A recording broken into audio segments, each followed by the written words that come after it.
안녕하세요. Sam Richards here. We are introducing a new series on the channel, and we're calling it Think Big. And what we're going to do in this series is take one specific topic and connect it with people's real experience and look at it through a sociological lens. And the goal is to slow down and think together. So these days, not many people get a chance to really ask, what do I actually think? And we want to do that in this series back and forth. So viewers say what they think, I say what I think, and better understand sociology. And that is thinking big.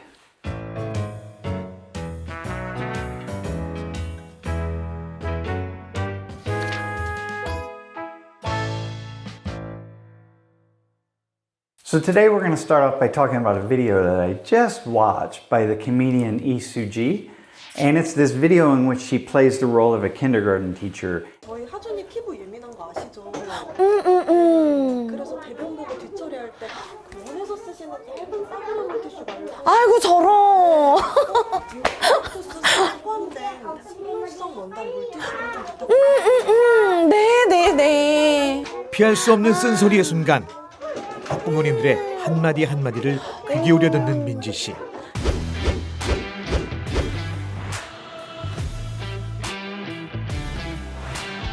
On one hand, it's very funny.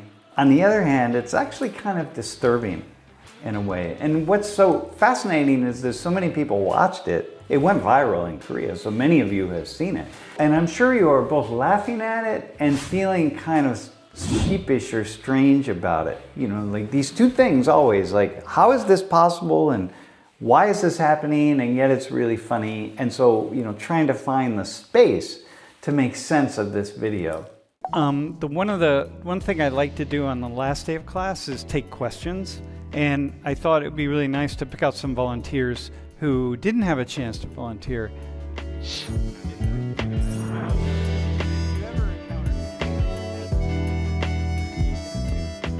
My experience leaving class yesterday was a common one and has been something that I've been experiencing for my entire 43-year teaching career. And what happened was I left the classroom feeling kind of lonely. And I realized that I often feel lonely and I feel alone and I feel really, really tired. The last point about being tired, I've always thought, well, it's because I give a lot of energy in the class. I'm moving around and making energy. But yesterday, that wasn't the case. I was just really sitting on a table and answering questions from students, and I felt alone.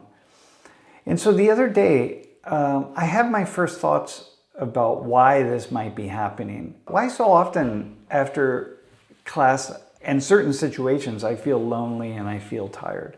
And the explanation involved two things. One, it involved a sociological understanding of nunchi. And two, it involved a video that I watched by the Korean comic Lee Soo-ji, in which she plays the role of a kindergarten teacher. I translated the video and I watched the entire thing and I found it really, really fascinating. But I want to start with this sociology of nunchi. And reading a room it's not just a Korean thing. I mean, people in every culture all over the world, we read rooms, we study people, we study things around us. And the reason for that is because people need to get along. People want social stability, and they want to be able to integrate themselves into groups because that's part of our very survival as humans. But the fact that Koreans have a word for it means that it's really, really important in Korean culture. But fitting in is the opposite of being ourselves. And in being ourselves is what really energizes us, right? So we can be who we want to be in all these situations. But by contrast, not being ourselves in social situations is a primary source of loneliness because nobody ever really gets to know who we are. So even though we're in these social situations, we're really alone because we are not being our authentic, true selves. And this is why in my culture, for example, it's not uncommon to find out that the person who's the most gifted at being in a group situation. We call them a social butterfly because the butterfly flaps its wings all over and just goes to lots of different places. It's not uncommon for us to find out that that social butterfly suffers from some kind of depression. It's like, wait, that person is depressed because that person's really social, they're happy, they're funny. Every time I see them, they're a really good listener, they're very likable. How could they possibly be depressed? But the issue is that person never reveals him or herself in these social situations, right? And the better they're able to integrate, the less of themselves that people have to actually come to know. So in my class, what I realize, of course, is that I need to be really likable to my students because students learn when their teachers are likable people. And if we're not likable, they don't learn from us, okay? So this brings me to the comic Isuji. What she reveals is how the success of someone in her position is really dependent on likability.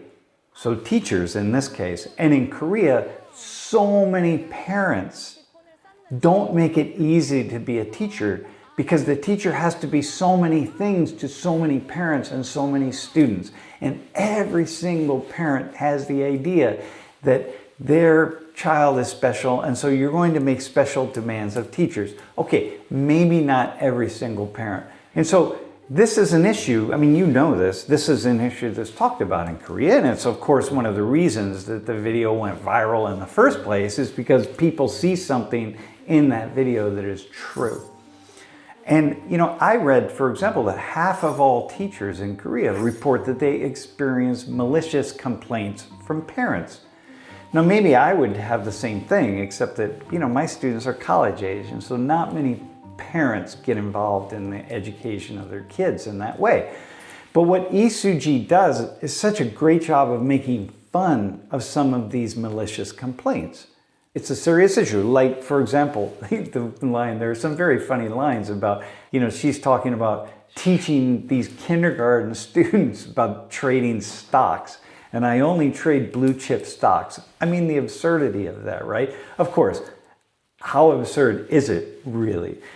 Or the one about where I used to use a Galaxy phone, but you know, the parents decided that, you know, it didn't have the right aesthetic. And so therefore I had to switch to an iPhone. It's absurd and hilarious at the same time. But the issue is loneliness and depression rates are really high among teachers all over the world. In fact, in the US, depression rates among teachers is double that of other professions.